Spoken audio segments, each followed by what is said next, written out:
IPL নয়, এবার সেলুলয়েডের রঙিন পর্দায় ভারত মাতাবেন বিধ্বংসী Australian opener David Warner. Instagram পোস্টে নিজেই যার জানান দিয়েছেন। তেলেগু সিনেমা রবিন হুডে ওয়ার্নারের দেখা মিলবে এক ক্যামিও চরিত্রে। সিনেমার কেন্দ্রীয় চরিত্রে অভিনয় করেছেন জনপ্রিয় জুটি নিতিন এবং শ্রীলীলা। আইপিএল মাঠে গড়ানোর এক সপ্তাহ পর আগামী 28 মার্চ বিশ্বব্যাপী মুক্তি পাবে সিনেমাটি। এন্টারটেইনার ওয়ার্নারের ভক্ত বিশ্বজোড়া। ক্রিকেট মাঠের 22 গজে তিনি যেমন ড্যাশিং, টিকটক, ফেসবুক কিংবা ইনস্টাগ্রামে ভারতীয় মিউজিকের সাথে নাচেও কম যান না। আধুনিক ক্রিকেট তারকাদের ভিড়ে ওজি এই ওপেনার যেন একের ভেতর সব।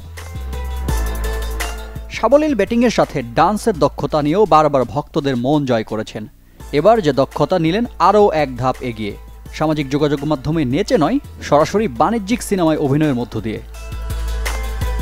ওয়ার্নার নিজে এবং সিনেমা নির্মাতা প্রতিষ্ঠান জানান দিয়েছেন সিনেমার মুক্তির ঘোষণা। ওয়ার্নার জানিয়েছেন সিনেমা রবিন হুডের অংশ হতে পেরে তিনি অনেক আনন্দিত। সিনেমার পুরো জার্নি অনেক উপভোগ করেছেন এই ব্যাটার।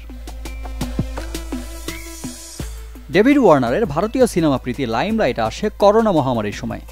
লকডাউন চলাকালীন নিজের মেয়েদের সাথে প্রায় নিয়মিত বিভিন্ন জনপ্রিয় গানে নেচে তা ভক্তদের সাথে শেয়ার করতেন। এরপর মাঠের ক্রিকেটের নানা উদযাপনে কখনো পুষ্পা, কখনো বা বাহুবলীর রূপে দেখা দিতেন। এর আগেও সামাজিক যোগাযোগ মাধ্যমে গুঞ্জন চড়াও হয়েছিল পুষ্পার দ্বিতীয় কিস্তিতে দেখা মিলবে ওয়ার্নারের, কিন্তু তা শেষ পর্যন্ত গুঞ্জনই থেকে যায়। এবার যা রূপ নিচ্ছে বাস্তবতায়।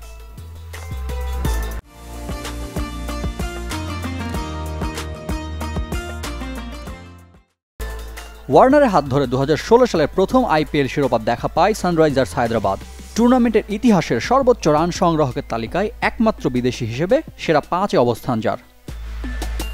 ভাগ্যের কি নির্মম পরিহাস, এবারের আইপিএলে যাকে দলে নেয়নি কেউ। জেদ্দায় অনুষ্ঠিত হওয়া মেগা নিলামে বেইস প্রাইজ 2 কোটি রুপিতেও থেকে যান অবিকৃত। দল না পাওয়া ওয়ার্নারই এবার থাকবেন ভারতের সিনেমায়। ভারত তো বটেই, পুরো বিশ্ব দেখবে যাকে। মাঠের ড্যাশিং ওয়ার্নার রঙিন পর্দা মাত করবেন, সে আশা রাখতেই পারে ভক্তরা। রিফাত হোসেন, চ্যানেল 24।